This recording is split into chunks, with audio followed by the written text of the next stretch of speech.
Profesor Llena, ya estamos a pocas horas del partido contra Costa Rica. ¿Cómo se encuentra Nicaragua para este tercer compromiso en la eliminatoria? Bueno, pues con ánimos, con ilusión, son unos 3 puntos importantes. Si conseguimos los 3 puntos, pues está ya más fácil la clasificación, que es lo que queremos.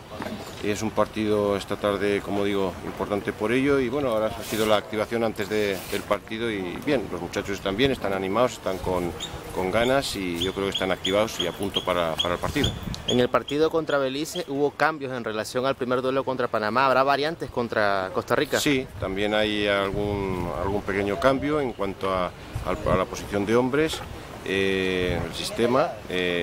Bueno, lo hemos preparado pues con las miras no de salir a empatar, sino de salir a intentar ganar el partido. Vamos a ver, con los cambios que se han hecho de sistema, algún hombre también.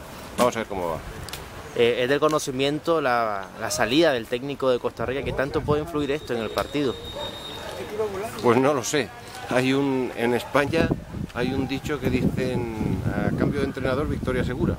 Esperemos que hoy no se cumpla y que la victoria, a cambio de entrenador de Costa Rica, la victoria segura sea para Nicaragua. Si hoy se evita la derrota, Nicaragua haría un paso importantísimo. Sí, yo les hablé a los muchachos que la victoria es importantísimo porque con la victoria prácticamente teníamos la clasificación. No sería matemática, por supuesto, pero estaríamos muy cerca.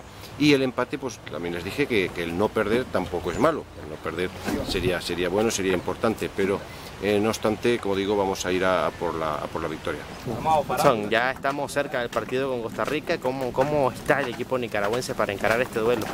Bueno, nos sentimos muy motivados, pues, ya que venimos de hacer un buen partido contra Belice, de ganar con contundencia y queremos salir adelante, queremos sacar el resultado contra Costa Rica.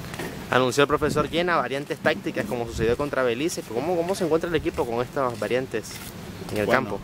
Nos sentimos bien, nos hemos establecido muy bien en las prácticas, las órdenes del profesor Llena y esperamos ponerlo en práctica a la hora del juego.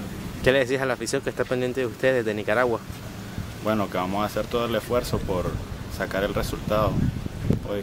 ¿Por la victoria? Vamos por la victoria.